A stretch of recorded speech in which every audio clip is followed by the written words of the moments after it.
বয়স কত আর হবে, 12 কিংবা 13? এই বয়সেই সিনেমার নায়িকা বনে যাচ্ছেন টিভি বিজ্ঞাপনের মাধ্যমে পরিচিতি পাওয়া পূজা চেরি রায়। তাও আবার যেই সেই ছবি নয়, একেবারে বাণিজ্যিক ছবি। নাম পোড়ামন 2। আলোচিত ছবি পোড়ামনের সিকুয়েল এটি।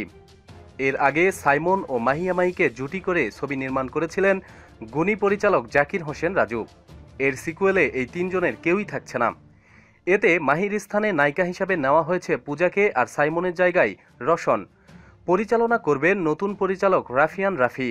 খোঁজ নিয়ে জানা গেছে, পূজা 2016 সালে Mirpur cantonment girls public school and college থেকে জিএসসি পাশ করেছে। এখন সে নবম শ্রেণীর ছাত্রী মাত্র। এই বয়সে নায়িকা হয়ে উঠেছে সে। অনেকে মনে করছেন ছবিটির গল্প হয়তো শিশুতোষ ঘটনার, তাই পূজাকে নেওয়া হয়েছে। অন্যথায় এমন একটি আলোচিত ছবির সিকুয়েলে একটি বাচ্চা মেয়েকে নেওয়ার কোনো যুক্তিযুক্ত কারণ নেই। প্রতিদিন সব খবরাখবরের জন্য সাথে থাকুন এবং সাবস্ক্রাইব করুন। ধন্যবাদ।